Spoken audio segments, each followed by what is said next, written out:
네, 네, 안녕하세요. 안녕하세요. 반갑습니다. 한 주 동안 잘 지내셨나요? 네, 잘 지내셨어요? 아, 힘들었어요. 근데 김 원장님 머리 새로 하신 것 같아요. 아. 네, 맞아요. 이게 더 훨씬 잘 어울리세요. 네. 그래요? 맞아요, 네. 진짜. 아, 예. 뭐 방송을 위해서 역시. 우리 젊은 사람들 많이 하는 투블럭을. 그러니까. 아, 근데 문부 원장님은 살이 좀 빠지신 것 같은데요. 네, 다이어트 좀 했어요. 어. 표시 나나요? 네, 빠진 것 같아요. 기분 좋아요. 알아줘서. 여자는 이렇게 평생 다이어트를 합니다, 여러분들. 아, 그래서 맞아요. 이번에 저희가 뷰티담의 11회에서는 다이어트를 주제로 한번 질문 3가지를 정해봤는데요. 첫 번째 질문 한번 소개해 주시죠. 네. 폭발하는 나의 식욕 멈추고 싶어. 두 번째는 나의 살은 왜 찌는 걸까? 세 번째는 똑같이 먹는데 왜 나만 살찌지? 라는 질문을 준비해봤습니다. 정말 실생활에서 많이들 하는 고민 같아요. 네, 찔리시는 분 네. 있을 거예요. 그죠? 네, 좀 찔리네요. 네. 네, 사실은 저는 조금 욕을 먹는 편이거든요. 왜 같이 먹는데 너는 안 지니? 이거를 듣는 스스로 말하니까 좀 얄미워하는 사람. 얄미워요. 같이 보통 이런 먹는데. 반응, 네, 보통 이런 반응. 그래서 한번 그 비밀에 대해서 왜 안 찌고 누군 찌는지 한번 정말 파헤쳐볼 예정입니다. 네. 자, 그럼 먼저 첫 번째 질문부터 본격적으로 한번 시작을 해볼게요. 네, 저희 첫 번째 질문이 폭발하는 나이 식욕 멈추고 싶어인데요. 다이어트 하시는 분들 중에 정말 많은 분들이 이게 고민이실 거예요. 맞아요. 나는 살을 빼고 싶은데 식욕이 너무 멈출 수가 없는 거예요. 본능이잖아요. 그쵸? 맞아요. 진짜 그래요. 본능 잘 자제하시나요? 저요? 잘 못하는 것 같아요. 네. 루비 씨는 못하실 것 같아요. 네, 잘 어떻게 못해요. 아시죠? 루비 씨는 관리 안 하면 살찌고 맞아요. 또 관리 조금 잘하면 싹 애프터가 잘 나오는 정말 그런 맞아요. 사람이에요. 네, 좀 살이 잘 빠지고 잘 찌는 스타일이에요. 맞아요. 조금만 맞아요. 맘 놓으면 이렇게 훅 쪄서 그러시는 분인 것 같아요. 근데 왜 그렇죠? 왜 그럴까요? 예를 왜? 들어서 폭식을 한다든지 뭐 야식을 한다든지 뭐 어떤 원인 같은 거 본인이 생각하면 혹시나 술? 이런 거 아니에요? 술도 좋아하죠. 네, 맞아요. 먹고 그러게. 이제 관계 이렇게 좋은 사람하고 시간 보내고 이러는 거 워낙 좋아해서. 네, 맞아요. 정말 근데 그런 사실 것 같아요. 그렇게 시간을 보내다 보면 그게 이제 그 시간 되면 습관이 되거든요. 음. 그때 되면 내가 먹지 않더라도 항상 먹었던 그 시간이 되면 항상 기억 장치가 있어서 왠지 헛헛해서 좀 먹고 싶은 마음이 안 들어도 먹게 되는 뭐 아마 그런 그런 것도 게 조금 있는 있죠. 것 같아요. 네. 음. 그래서 항상 그 시간 되면 친구들 만나든지 이렇게 항상 야식을 시켜 먹는다든지 한 것 같아요. 혹시 그러면 이런 식욕의 원인이 스트레스는 아닌지 좀 궁금해요. 주된 스트레스 원인? 있을 수 있죠. 그렇죠, 원장님? 아, 그렇죠. 네. 실제로 이렇게 궁금한 것 같고 실제로 이제 작은 소규모 연구지만 그런 뭐 실험이나 임상들이 있는데요. 보통 우리가 흔히 얘기하는 운동하고 식사 조절만 한 그룹하고 운동하고 식사 조절을 하면서 스트레스 조절까지 예를 들어 여러 가지 명상요법이라든지 여러 가지 스트레스를 조절하는 프로그램들을 같이 했더니 식욕 조절에 확실히 도움이 되더라 이런 것도 있어요. 그러니까 호르몬 작용도 그렇죠. 워낙 예. 있을 것이고 그래서 나도 어쩔 수 없이 또 그렇게 되는 있지 않겠어요? 예. 실제로 우리가 스트레스 호르몬 하면 매번 나오는 게 사실은 이제 코티졸이에요. 코티졸. 코티졸 호르몬이 막 증가하는데 이 코티졸 호르몬이 되면은 우리가 무슨 아주 긴박한 일이 생기면 우리가 본능적으로 에너지를 몸 안에 자꾸 저장하고 싶어 해요. 그러니까 이 지방에서 속에 있는 이 지방들을 좀 살을 빼야 되는데 군살들을 지방 속에 오히려 지방을 더 저장시켜주는 역할을 하기 때문에 이 코티졸이 높아지면은 야 이게 살도 잘 안 빠지고 또 이걸로 인해서 식욕도 자극을 받고 자꾸 이제 에너지를 키워야 되니까 그게 과학적으로 또 맞는 얘기입니다. 그러니까 스트레스 받으면 살찐다? 일리 있는 이야기. 아 일리니요. 그럼 혹시 아까 식욕을 얘기하셨는데 식욕 억제제를 먹으면 혹시 몸에 유해하나요? 많이 안 좋은 점이 있나요? 이제 사실은 식욕제제 한 번쯤 안 먹어봤나요? 안 먹어보셨어요? 안 먹어봤죠. 하기가 먹을 일이 없었겠다. 루비 씨는 먹어보셨을 것이고 저는 여기 먹어볼 일이 없을 먹어봤어요. 것이고. 네네. 저는 먹어봤는데 네. 어떤 네, 반응들이 좀 있어요? 잠도 못 자고 심장도 그럴 좀 수 빨리 있죠. 뛰는 예, 것 같고 예, 맞아요. 네, 머리도 어지럽고 하더라고요. 네. 근데 네, 좀 포기를 못 하겠더라고요. 그러니까 우리가 이제 식욕제제도 잘 쓰면은 모든 게 대부분 그런 것 같아요. 잘 쓰면 약인데 조금 잘못 쓰면 이게 부작용 심하니까 몸에도 해가 되는 경우들이 많죠. 대표적인 게 사실은 식욕제제인데요. 식욕제제도 그냥 봤을 때는 왜 향정신성 의약품 하면 무섭잖아요, 그죠? 네. 무슨 마약류 뭐 이런 거 얘기를 하는데 그런 부류에 속하는 약도 사실은 속해 있어요. 왜 그러냐면 우리 몸에서 식욕을 조절하는 건 머릿속에서 하잖아요. 그러니까 머릿속에 들어가서 머릿속에 있는 어떤 부분에 신경 전달 물질을 조절해주고 이런 거 식욕도 조절하고 포만감을 조절해주는 여러 가지 성분들 조절을 해주는 부분이 있는데 사실은 그래서 병원 가면 4주를 써야 된다, 8주를 써야 된다, 12주를 써야 된다. 기간이 제한되어 있는 부분이 있어요. 자, 이런 게 있고요. 또 뭐 이 지방 흡수를 억제해주고 이런 부분들도 있고 그러다 보니까 특히나 이 중추신경계 머릿속 이렇게 식욕을 조절해주는 신경계에 작용하는 약물들이 아까 얘기했듯이 잠, 뭐 이제 불면을 일으킨다든지 뭐 가슴 두근두근 신경을 자극한다든지 또 입이 마른다든지 뭐 이런 부분들 또 반대로 지방 흡수를 억제해주는 약 혹시나 있는 건 아시죠? 네, 정말요? 들었어요. 저. 예, 그렇죠. 뭐 무엇이 딱 네.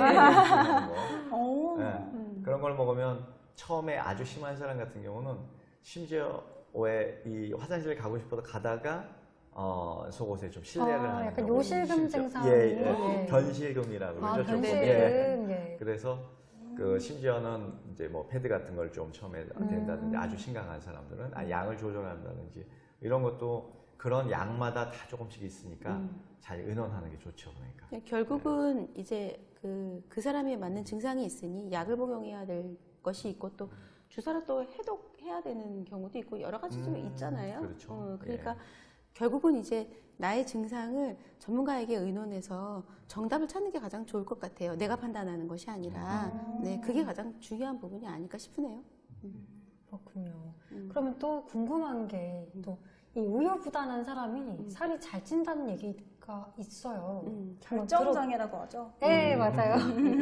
네. 그런 말이 사실인지 일리가 사실이죠. 어떻게? 네.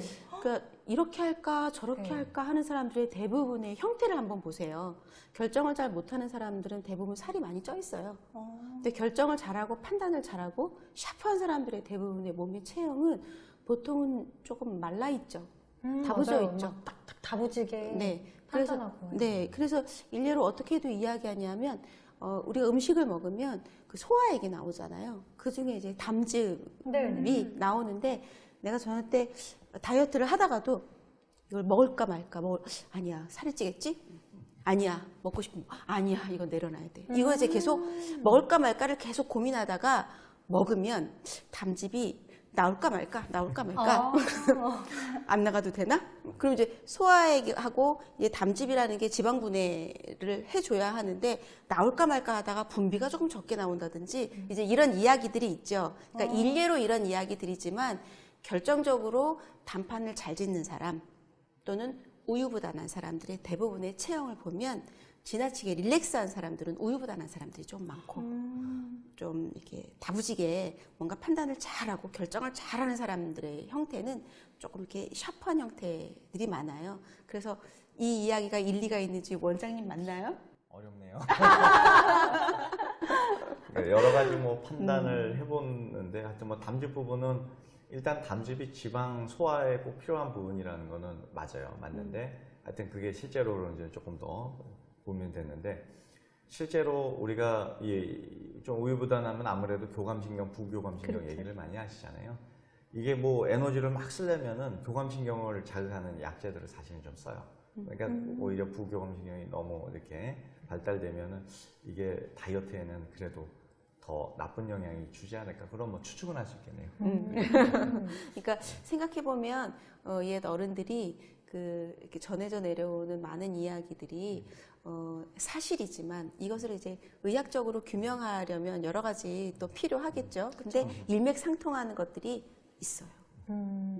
일단은 살이 좀 안 찌려면 스트레스를 받지 않고 그냥 먹고 먹으려면 먹고 그냥 먹고 선택 탁탁 하고 그리고 이제 또 전문가의 상담을 통해서 나에게 맞는 방법을 찾고 네, 이렇게 정리가 되네요. 네, 알겠습니다. 그럼 저희 두 번째 질문으로 한번 넘어가 보도록 하겠습니다. 네, 두 번째 질문은 뭐죠? 네. 나이살은 왜 찌는가인데요. 30대부터는 살이 잘 안 빠진다? 라는 말이 있어요. 들어보셨어요? 저는 들어본 적이 저는 네. 이제 또래 언니들이 30대보다 보니까 30 되는 순간 다르다 이러면서 빠지던 살이 잘 안 빠지고 다이어트를 이만큼 하면은 20대 때는 딱 요만큼 빠졌다면 30대에는 배로 노력을 해야 된다. 이런 얘기를 많이 들어요. 이게 과연 사실인지. 좀, 근데 네. 또 이렇게 접근해봐도 될 것 같아요. 어렸을 때 살이 찌는 것은 전체적으로 통통하게 살이 쪄요. 네. 근데 나이가 점차적으로 들면 특정 부위에 살이 찌기 시작해요. 그러니까 우리가 음식을 먹고 운동성을 갖고 피가 되고 살이 되는 이 부분이 젊었을 때는 골고루 살이 찌는데 순환에 장애가 오기 시작하는 나이 정도가 되면 내가 많이 쓰는 부분하고 많이 쓰지 않는 부분하고 호르몬의 작용하고 그 외의 작용이 함께 이루어지니까 특정 부분에 조금 살이 쪄서 애매하게 살이 안 빠지는 경우가 있죠. 그러니까 굶어서 살 빼기보다는 순환에 대한 문제를 조금 함께 병행하면서 살을 빼야 또 원활하게 전체적으로 살을 빠질 수가 있겠죠. 그러니까 젊었을 때 다이어트를 하는 것과 연령별로 다이어트는 사실은 좀 달라야겠죠. 어떻게 생각하세요, 예. 원장님? 실제로도 이제 나이 사람이면은 제일 먼저 떠오르는 게 역시 호르몬이에요. 호르몬인데 우리가 남자 여자를 막론하고 공통적인 부분이 이제 우리가 흔히 얘기해 성장 호르몬. 이게 키 크는 것만 성장 호르몬이 아니라는 건 이제 다 아실 거예요. 네. 그죠? 그렇죠. 그래서 이게 어떤 항노화를 가장 잘 반영하는 호르몬 중에 하나인데요. 이게 뭐 10년 단위로 뭐 거의 한 14, 5% 정도씩 쭉쭉쭉쭉 비교해서 우리 한창 때 20대에 비해서 떨어진다고 얘기하는데 이게 기초대사량이라는 근육량, 대사하고 관계가 있어요. 마찬가지로 여성에 있어서는 여성 호르몬, 에스트로겐이라는 호르몬이 있고요. 남성에게는 테스토스테론이라는 호르몬이 있어요. 이런 것들이 이 지방을 줄여주고 또 근육을 만드는데 이런 작용들을 하는데 이게 거꾸로 가면 좋은데 정말 우리가 정말 다이어트에 악영향을 주게 지방을 자꾸 만들어요. 그러니까 내장 지방, 복부 지방이 자꾸 생겨요. 나이가 드시면서 여성분 특히 갱년기 지나면 아주 이 아르베 볼로 또 허벅지 이런 데 잘 안 빠지죠. 그죠? 이런 게 호르몬 얘기도 있고요. 또 하나는 지금 문 원장님이 잘 지적을 해주셨는데 순환이라는 거는 이 지방이 대사돼서 나가려면 흔히 얘기해서 이 순환이 혈액 순환도 있고 여러 가지가 있지만 이 지방이 자꾸 뭉치죠. 그런 거 우리 셀룰라이트를 하죠. 아, 예. 예, 이거는 그냥 잘 빼기가 너무너무 힘든 이런 건 정말 어떤 순환을 위해서 어떤 장비를 같이 쓸 정도가 될 정도로 심각할 수 있죠. 그거는. 그러니까 결국은 이제 나이살이라고 하는 이런 것은 맞는 이야기인 거예요. 내가 살찐 원인이 무엇인지를 정확하게 파악을 해서 거기에 맞는 부분을 사이클을 다시 균형 잡게 조금 만들어주면 원활하게 움직이면 그럴 일이 사실은 없는데 그렇지 못하기 때문에 특정 부분에 살이 찔 수 있거든요. 그래서 우리가 그 앞전에도 늘 얘기했던 거 뭐냐면 정확하게 이 사람이 살찐 원인을 정확하게 찾아본다. 그래서 이 사람이 살찐 이유는 무엇이다. 그러니 그 부분만 해결해주면 나머지의 퍼즐은 그대로 맞춰지지 않겠는가 이렇게 보셔야 되는 거죠. 똑같은 방법으로 똑같이 살을 뺀다. 누구는 성공하고 누구는 성공하지 못하는 거예요. 그 방법이 잘못된 것이 아니라 나에게 맞는 것인가 아니면 다른 사람에게 맞는 것인가 이걸 정확하게 판단하는 게 중요할 거라고 생각합니다. 그러면 나이살을 예방을 하기 위해서도 일단은 먼저 검사를 받아야 된다는 말씀이시죠? 그러니까 내가 만약에 살이 쪘다면 네. 결국은 그것이 이제 집중적인 케어라는 말이죠. 살이 쪘다면 다이어트를 하는 것이고 내가 살이 안 쪘다면 다이어트를 할 필요가 사실은 없는 부분이잖아요. 그쵸. 그러면 목적이 다이어트의 목적이 있잖아. 그러면 다이어트의 목적이 정확하게 원인은 무엇인가 찾는 것이 그것이 열쇠라는 이야기인 거죠. 그거를 찾아보자는 얘기죠. 어디에 가서 나보다 좀 똑똑한 사람한테 그거를 전문적으로 공부한 사람에게 전문가에게 찾아가 보세요. 원장님께? 아 저요? 그러니까 진짜 나이가 먹은 사람도 그 상황이 다 다르단 말이에요. 앞에서 얘기한 것도 스트레스가 더 중복되면 그 부분도 풀어야 되고요. 또 하나는 이런 나이상 예방법에 대한 게 참 우리가 단순하게 우리 생각하는 부분들이 많아요. 그죠? 실제로 정말 호르몬이 정말 40대, 50대가 됐는데도 이게 유지되는 사람도 사실이 있어요. 어느 정도는. 그러니까 그런 것도 꼭 검사라든지 혼자 속단하지 마시고 이런 부분들 좀 생각하면 좋고요. 아까 그 다이어트 방법 중에서 잠만 잘 자도 다이어트 된다 이런 얘기 들어보셨죠? 네, 들었어요. 네, 되게 좋아요. 그럼 이론적 근거 중에 하나도 아까 얘기한 성장 호르몬이 나와요. 잠 잘 자면 성장 호르몬이 나오니까 대사가 잘 이루어지는 여러 가지 호르몬들에 대한 얘기들이 쭉 나오고요. 그 다음에 이 나이살이라는 게 사실은 어떤 왕도가 별로 없어요. 왕도가. 예. 제일 중요한 거는 아까 얘기했잖아요. 이제 지방량이 자꾸 늘어나고 근육량이 줄어드니까 근육량 올리는 방법이 뭐가 있어요? 근력 운동을. 그렇죠. 그러니까 우리가 다이어트를 하면 항상 먼저 유산소 운동만 먼저 생각하시는데 유산소 운동은 기본이다. 기본이고 근력 운동도 같이 병용하시는 것이 효과가 좋다. 그런 얘기를 좀 드리고 싶네요. 그래서 결국은 이제 운동하기가 너무 싫은 사람에게는 뭐 이제 나이가 조금 있으시면 검사하셔서 이제 성장 호르몬 그렇죠. 좀 호르몬도 하는 방법이 있고 같이. 또 이제 그렇지 않은 경우에는 운동하기 싫어하는 사람 그거 포기해야죠. 운동을 선택하든가. 너무 그러니까 네. 근데 인생은 선택인 것 그쵸, 같아요. 네. 그러니까 애매하게 가르쳐 주는 것보다는 그것은 된다, 그것은 되지 않는다에 대한 그 명확한 선이 있어야 내가 그걸 선택한다, 선택하지 않는다. 대가지불이라는 게 반드시 있으니까 그런 것 같아요. 아까 그랬잖아요. 우유부단하게 하지 말고 내가 다이어트를 할 것인가, 하지 않을 것인가. 그러면 내가 이것을 선택하려면 무엇을 해야 될 것인가. 근데 이거는 하지 않으면서 살을 빼고 싶다. 그렇게 하시면 안 돼요.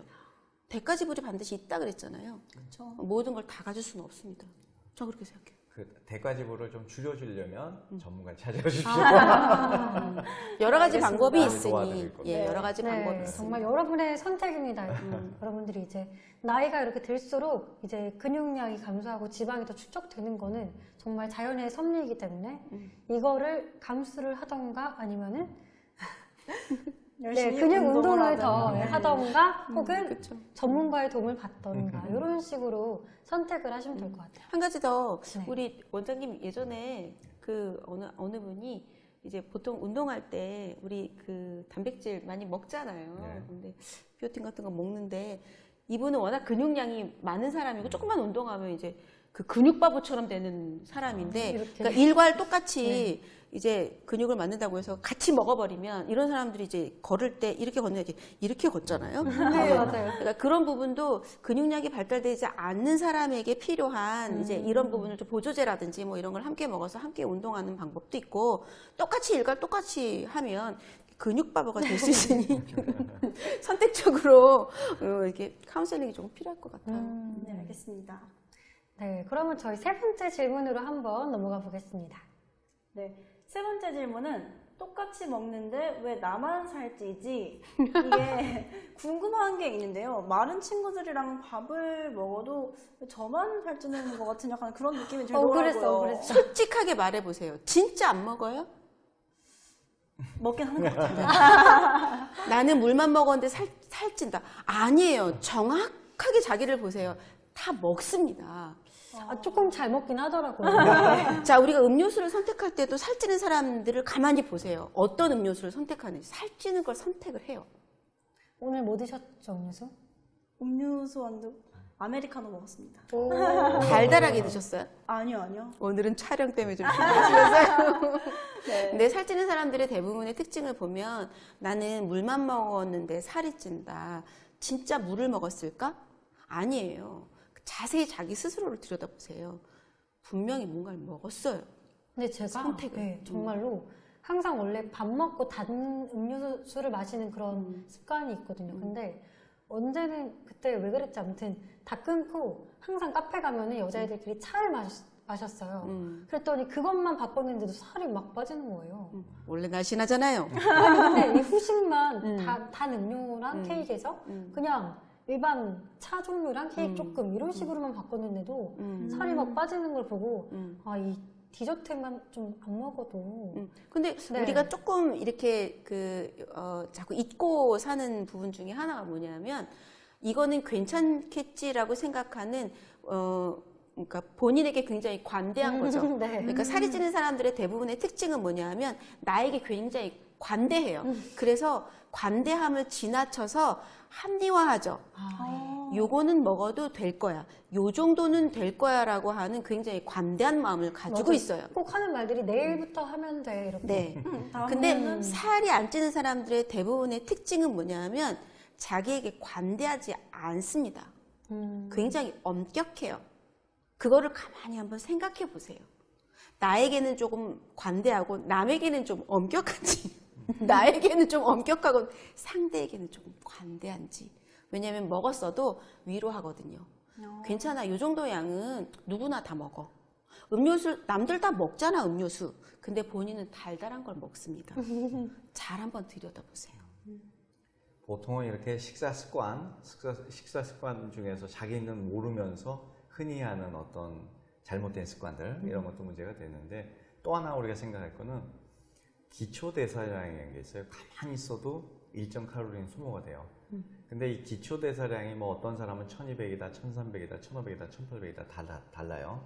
그러니까 예를 들자면 내가 진짜 뭐 햄버거 하나를 이만한 걸 먹더라도 이게 햄버거가 예를 들어서 한 1000칼로리짜리라면 기초대사량이 뭐 1200칼로리라면 충분히 되는데, 음식을 뭐 1500칼로리를 먹는데 1800칼로리를 먹었을 때 기초대사량이 높으면 그만큼 유리한 거예요.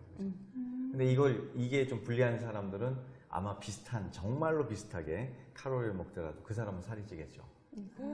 그런데 이 기초대사량을 높이는 데 가장 중요한 게 근육량, 근육량, 기승전. 그러니까요. 기승전 근육. 맞아요. 그러니까 평소에 그런 체질 이런 것들을 만들어 놓을 필요가 있죠. 사실. 근데 요즘에는 근육을 조금 만드는데 더 도움이 되기 위한 여러 가지 보조제나 여러 가지 기타 등등도 많이 나오잖아요, 원장님. 네. 뭐 근육량을 뭐 인위적으로 늘려서 뭐 바디빌더라는 직업적으로 운동해서 내 근육을 만들겠다고 하는 부분보다는 아마 우리 몸속에 있는 근육을 그냥 자연스럽게 키우는 쪽으로 먼저 가는 게 맞지 않나, 그런 생각이 많이 들고요. 그런 부분이 있죠. 그러면 근육이 좀 많아서 이제 기초대사량이 높은 체질로 내가 개선을 하고 싶다. 그러면은 적당한 한 하루에 2-30분 정도의 근력 운동하면서 근육을 좀 많이 도와주는 그런 보조제들 보조제. 있잖아요. 네. 그런 것들을 꾸준히 복용을 해도 그러니까 뭐 어떤 꼭 보조제라는 깜빡하지 마시고 아니 약간 바쁘니까 다들. 네. 그런 것도 있을 수는 있죠. 근데 그런 경우는 정말로 전문적으로 잘 만드시는 게 좋겠죠, 사실은. 그러니까 이제 아까 좀 전에 이제 20분이라는 한정을 내렸는데, 그거 이제 본인이 내린 한정이고, 나에게 맞는 근육을 늘리기 위해서는 PT가 전문가가 정확하게 당신은 이러이러하니, 검사해서 이러이러하니 몇 분에 어느 운동을 했을 때 가장 좋습니다라는 거를 받으셔야죠, 처방을. 그렇게 그게 제일 자세히까지 중요하죠. 처방을. 내가 아까 말했잖아요. 똑같은 방법으로 다이어트 운동하면 나에게 맞을 수도 있고 맞지 않을 수도 있어요. 그러니까 점점 전문가가 필요한 것 같아요. 근력 운동을 정말 자세히 코칭을 받을 수 있는. 그렇죠. 그러니까 검사를 해야죠. 원장님, 그 세포 검사 기타 등등, 뭐 에너지 검사 기타 등등 많이 있잖아요. 그렇죠. 네네. 그런 것들 내 몸에 그 에너지 저장량이 어느 정도 되는지, 또 몸 안에 세포 활성도가 얼마나 되는지 이런 것까지 사실은 병원에 와서 하는 일반적인 뭐 질병 검사, 뭐 콜레스테롤 무슨 검사도, 당뇨 검사 이런 것도 있지만 또 다양한 간접적인 이런 방법들이 또 있습니다. 그러니까 그런 검사를 정확하게 통해서 이제 지금 시작한 날로부터 이제 몇 개월이 지났을 때 이 운동을 이렇게 하니까 얼마큼의 근육량이 늘었는가, 이제 시작과 끝을 이제 이렇게 나누어서 몇 개월치로 나누어서 얼마큼 이제 좋아졌는지를 산출해 보면 굉장히 재미있죠. 예뻐지면 더 예뻐지고 싶잖아요. 결과가 나오면 더 잘하고 싶은 욕구가 있단 말이에요, 사람은. 그러니까 다이어트는 장기적으로 하는 게 아니라 단발로 하시는 게 사실은 좋아요. 하고 일주일 뒤에 뭐가 변화가 있다? 2주 뒤에 변화가 있다? 한 달 뒤에 되니까 좋아졌다. 이런 평가를 받으면 더 잘하고 싶거든요. 그러니까 너무 길게 잡지 마세요. 단발로 해서 조금씩 가세요. 근데 저는 조금 의구심이 드는 부분이, 이 기초대사량을 늘리려고 내가 단계적으로 이렇게 근육을, 운동을 코칭을 해서 받았어요. 근데 여자분들은 특히 근육이 잘 안 생기잖아요. 근데 이게 내가 조금 한다고 막 정말 보디빌더처럼 열심히 하지 않는 이상 일상적인 운동을 좀 한다고 기초대사량이 정말 내 식단을 내가 좀 편하게 먹을 수 있을 만큼 그 정도의 기초대사량을 가질 수 있을 만큼의 근육량의 변화가 올까? 이런 좀 생각도 드는 것 물론 같아요. 쉽진 않죠. 네. 일단 운동을 1시간을 웬만큼 하더라도 할 수 있는 게 밥 한 공기 칼로리도 빼기 힘들거든요. 그러니까요. 그죠? 그런 부분이 있으니까 그건 꾸준히 이렇게 나가는 부분이 있고, 사실은 그런 부분 말고도 우리 유전자가 있잖아요. 비만 유전자 있는 거 알아요? 비만 유전자요? 그러니까요. 네. 물론 비만 유전자라고 뭉뚱그려서 우리가 얘기하는데 이게 정답처럼 뭐 하나로 딱 얘기할 수는 없어요. 근데 유전자 중에서도 어떤 변이라는 게 있어요. 어떤 사람은 변이가 있고 없고에 따라서 비만율에 대한 게 조금씩 다르죠. 그러니까 비만 원인의 뭐 어떤 사람은 30%다, 뭐 40%다, 50%다 하는데 이건 딱 부러진 정답은 없는데, 예를 들어서 지방 저장을 하는 게 꼭 무슨 호르몬만 있는 게 아니라, 예를 들어서 FTO 유전자 같은 경우가 이게 변이가 오는 사람들은 지방이 더 잘 생긴다. 이런 것들도 있고, 어떤 경우는 식탐 유전자라고 하는 것들. 식탐 유전자. 예. 하긴 애기들도 엄청 보면은 많아요. 막 요즘 식탐이 유난히 있는 애기들 있잖아요. 물론 네. 그게 하나 유전자로 딱 다 할 수는 없지만 거기에 아주 중요한 요인한 이런 유전자도 찾아내서 이런 게 변이 생긴 사람이 확률적으로 좀 높더라. 그러니까 조금 더 신경을 써라. 뭐 이런 거. 아주 심한 경우는 그래서 어떤 약물이나 이런 걸 쓸 때도 도움을 받아요. 이런 걸로. 그런 부분도 있다는 걸 한번 아셨으면 재밌을 것 같아요. 예. 결국은 이것도 이제 검사를 통해서 나에 대한 어떤 데이터를 가지고 이걸 단계별로 하지. 근육이 남자들은 발달이 잘 되지만 네. 여자들은 잘 안 되잖아요. 힘들죠. 남자들 이렇게 막 해서 이렇게 팡팡하게 했다가 조금 잠깐 방심하면 쭉 꺼지잖아요. 네. 그런 거에 비하면 여자들은 예쁘게 근육이 만들어지잖아요. 장기적으로 했을 때. 이제 근육은 그런 방법으로 가야 하는 것이 맞는 것 같아요. 그렇군요. 이 타고난 부분이 있을 수도 있으니 음. 막 나는 왜 이렇게 많이 찌지 이렇게 불평만 하지 말고 전문가에게 가서 나의 상태를 정확히 파악하고 원하는 정말 구체적인 방법이나 운동법도 이런 식으로 배울 수 있다는 거. 네, 알겠습니다. 자, 우리 그러면은 11회 저희 이제 마무리 한번 해볼까요? 벌써 마무리가. 네, 좋아요. 네네네. 오늘 저희 이제 다이어트 관련해서 좀 많은 이야기를 나눠봤는데, 결국은 제일 가장 중요한 거는 정말 정확한 나의 상태를 파악하는 것 같아요. 네. 맞죠? 정말 아무리 좋은 방법이 있더라도 가서 구체적으로 요즘 내가 어떤 게 문제고 또 어떤 식으로 앞으로 해야 될지 정말 자세한 식단과 운동법까지 배울 수 있기 때문에 요즘은 정말 세상이 좋은 만큼 이 세상에 이런 문명을 누려야 되는 것 같아요. 맞습니다. 네. 그 이제 살아가다 보면 여러 가지 그 정보들이 쏟아져 있잖아요. 근데 그 정답이 맞지 않다, 맞다의 개념이 아니라 나에게 맞는 것을 정확히 볼 수 있는 눈이 나에게 없을 수도 있으니 그 많은 방법 중에 나에게 맞는 방법은 무엇인지 그거를 찾아가시는 거예요. 네, 알겠습니다. 아무튼 오늘 뭐 식욕과 여러 가지 스트레스 관련해서 또 뭐 살찌는 체질이 있는 것 이런 얘기도 다뤄봤는데요. 네, 12회에서 이어서 정말 다이어트에 대해서 본격적으로 한번 파헤쳐 보도록 하겠습니다.